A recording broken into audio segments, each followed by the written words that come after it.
Hello. Soldiers and their families came to Norwich Cathedral today to remember comrades killed in Afghanistan. 6 members of the Light Dragoons died on their recent tour of duty. The former Army Chief, General Sir Richard Dannett, was among the speakers. He said the war had to go on to make Britain a safer place. Our chief reporter Kim Riley was at the service and he joins us now. Kim. Susie, the families of the 6 men killed in Afghanistan were here among the congregation. The service was both poignant and stirring. It included hymns like I Vow to Thee, My Country, and then the whole building echoed to the sound of the band of the Parachute Regiment, stirring military music. And there was tears among the congregation as a lone piper saluted the fallen. They stood in their desert combats to give thanks. Thanks for a safe return, and to salute the bravery of comrades who didn't make it home to their loved ones.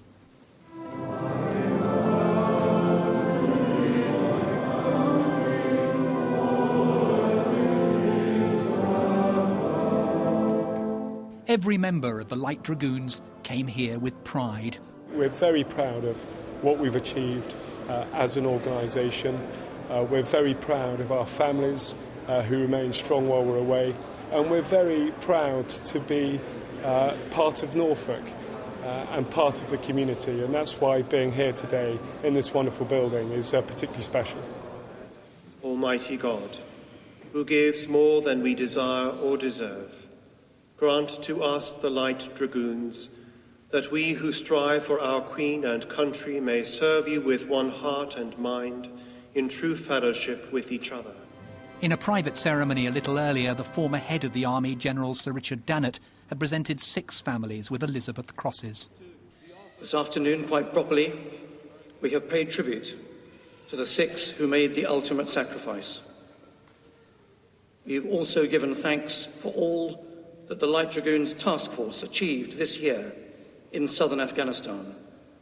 Fine achievements within which the 6 who fell played a most important part. All Light Dragoons should be immensely proud of this latest chapter in your illustrious regimental history. Then the most poignant moments of the service, the reading of the Roll of Honour and the Piper's Lament. We remember the 6 Light Dragoons and attached electrical mechanical engineers who gave their lives for the country this summer.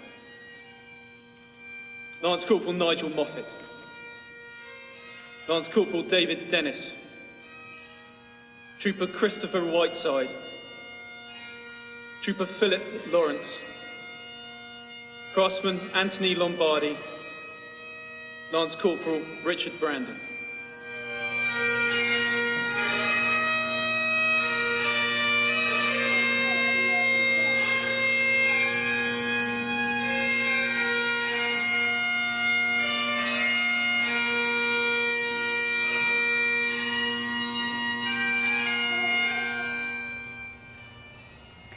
Kim, what else did General Sir Richard Dannett have to say about the campaign in Afghanistan?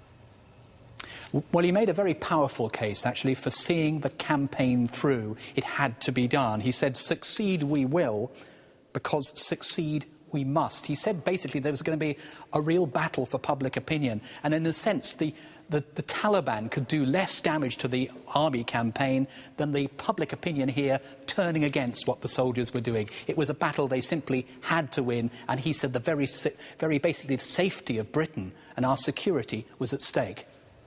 And tomorrow is another big day for the Light Dragoons.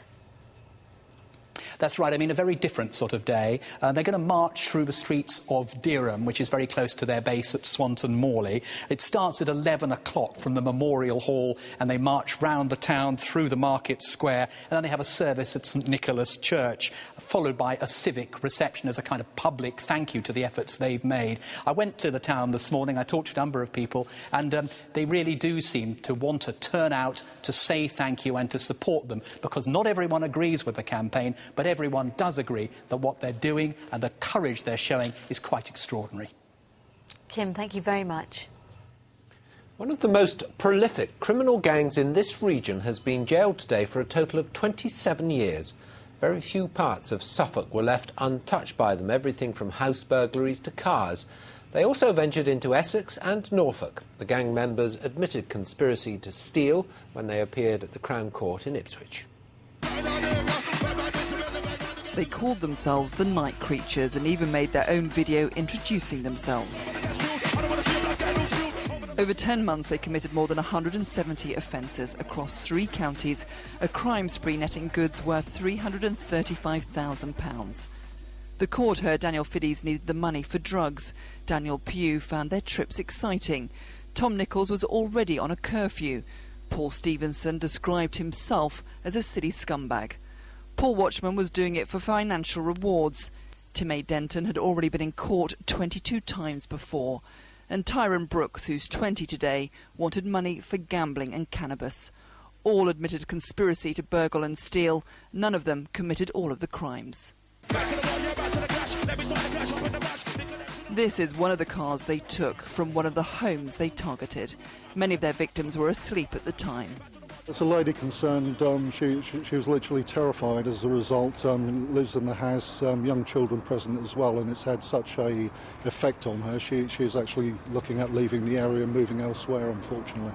Daniel Fiddies was so proud of the cash they received for their stolen property, he had this photo taken. But they were caught after they left a trail of clues. DNA was taken off a half-eaten apple and a can of drink. And they tried selling their stolen goods at this fake second-hand goods shop set up by police to catch thieves.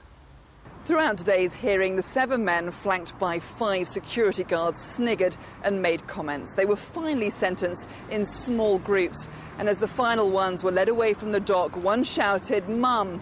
The reply came from the public gallery, "I love you, darling, see you soon." Debbie Tubby, BBC Look East, Ipswich Crown Court. 1,000 children missed school today after their teachers went out on strike. The dispute is over plans to turn a high school in Northamptonshire into a new academy. The County Council insisted tonight it is standing by its plans. At Weston Favell School this morning, this was the only assembly, as teachers swapped lesson plans for placards. The strike meant most pupils were told to stay at home. Your gripe is with the County Council. Why then are you striking and punishing the pupils? This is a very minor disruption. Our members have made sure that the students that they teach will have work for today. And it's minor in comparison to what the County Council has done and is proposing to do. It wants to replicate the success of the nearby Northampton Academy, which has raised standards. At Weston Favell in 2008, only 17% of pupils achieved at least 5 GCSEs at grade C or above. But this year, with the help of extra government money, that figure rose to 30%. The unions claim an academy would do no better. It's caused many teachers to leave the school already. We lost many teachers, including our head teacher in the summer.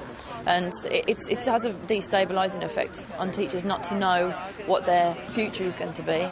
How will becoming an academy help the school improve? Well, initially, by becoming an academy, we'll bring in new money, which would be in the region of about 1.6 million directly from the DCSF, which is start-up costs, which will bring in new books and resources that will be dripped in over an initial period that will enable the school to actually benefit. If the County Council decides to press on with plans for an academy, both unions say there may well be further strike action. That means more days off school. Joel Matt, BBC Look East, Northampton. There's lots more to come.